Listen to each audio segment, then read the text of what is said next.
வணக்கம் மக்களே, வணக்கம். சற்று முன் கிடைத்திருக்கக்கூடிய ஒரு முக்கியமான தகவல் ஒன்றை பார்க்க போகிறோம். சற்று முன்பு 5000 கோடி கருப்பு பணத்தை திருடிச் சென்ற திமுகவின் முக்கிய புள்ளி யார்? இந்த திமுகவின் முக்கிய புள்ளி 5000 கோடி பணத்தை, கருப்பு பணத்தை யார் திருடிச் சென்றது? இதனால் முதல்வர் ஸ்டாலின் பேரதிர்ச்சியில் இருக்கிறார். ஸோ அமலாக்கத்துறை அதிரடியான சோதனைகள் மேற்கொண்டிருக்காங்க. இது என்ன ஏதுன்றதை தெளிவான துல்லியமான விளக்கத்தை பார்க்க போகிறோம். அதற்கு முன்பு நமது சேனலுக்கு நீங்கள் புதிய பார்வையாளராக இருப்பதற்கு வாய்ப்புகள் நிறையவே இருக்கிறது. ஸோ முடிஞ்ச அளவுக்கு எல்லோரும் நமது அரசியல் நியூஸை மறக்காமல் சப்ஸ்கிரைப் பண்ணிவிடுங்க. சப்ஸ்கிரைப் பண்ண உடனேயே பக்கத்திலே ஒரு பெல் பட்டன் வந்துடும். அதை கிளிக் பண்ணி ஆல் என்ற ஆப்ஷனில் போட்டு வச்சுக்கோங்க. தொடர்ந்து நம்ம வீடியோ போட்டோம்னா உங்களுக்கு நோட்டிஃபிகேஷன் வந்துடும்.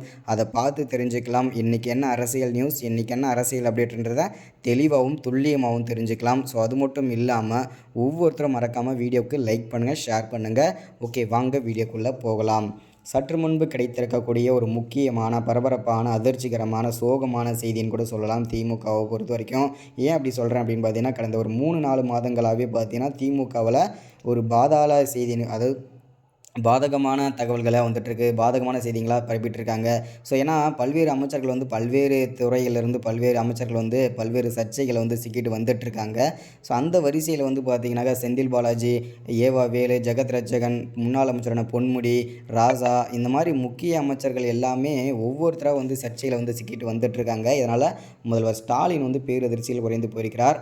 அது மட்டும் இல்லாமல் சற்று முன்பு 5000 கோடி கருப்பு பணத்தை திருடிச் சென்ற திமுக முக்கிய பொறுப்பில் இருந்த முக்கிய புள்ளி யாருன்னு பார்த்தீங்கன்னாக்க திமுகவின் முன்னாள் அமைச்சராக இருந்த பொன்முடி அமைச்சர் வீட்டில் பார்த்தீங்கன்னா 5000 கோடி கருப்பு பணம் வைத்திருந்தது. அதை பார்த்தீங்கன்னா மர்ம நபர்கள் அதிரடியாக திருடி சென்றிருக்காங்க. இதனால் பார்த்தீங்கன்னாக்க தவறான பணம் தான். இதில் அஃபிஷியலாக எந்த விதமான கம்ப்ளைண்ட்டும் கொடுக்க முடியாது. கொடுத்தாவே முன்னாள் அமைச்சரான பொன்முடி ஆல்ரெடி சர்ச்சையில் சிக்கிட்டு இருக்கார். திரும்ப இந்த 5000 கோடி கருப்பு பணம் காணாமல் போனதை திருப்பி ஏதாச்சும் கொடுத்துட்டாரு, கம்ப்ளைண்ட் கொடுத்துட்டார் அப்படின்னா இவர் தான் புழல் சிறைக்கு செல்வார், இவர் வாழ்நாள் முழுவதும் சிறைக்கு செல்வார் என்பது உறுதிப்படுத்திட்டு ஸோ இதனால் கேஸும் எதுவுமே கொடுக்கல. ஆனால் நல்லா தெளிவாக தெரியுது, பொன்முடி அமைச்சர் வீட்டில் பார்த்தீங்கன்னாக்க 5000 கோடி கருப்பு பணம் இருந்தது திமுகவுக்கு மட்டும்தான் தெரியும். அதுவும் முதல்வர் ஸ்டாலினுடைய பணம் தான் அதுன்றதை தெளிவாக உறுதிப்படுத்தியாச்சு.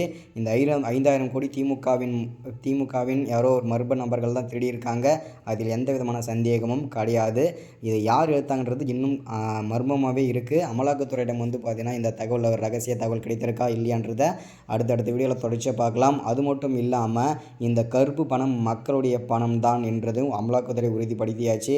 ஸோ இன்னும் பல அமைச்சர்கள் கைது செய்யப்படுவார்கள், இன்னும் பல அமைச்சர்கள் பார்த்தீங்கன்னாக்கா சர்ச்சையில் சிக்குவார்கள் என்று உறுதிப்படுத்திட்டாங்க. தொடர்ச்சி அடுத்த வீடியோவில் சந்திக்கலாம். மறக்காமல் சப்ஸ்கிரைப் பண்ணுங்கள், லைக் பண்ணுங்கள், ஷேர் பண்ணுங்கள்.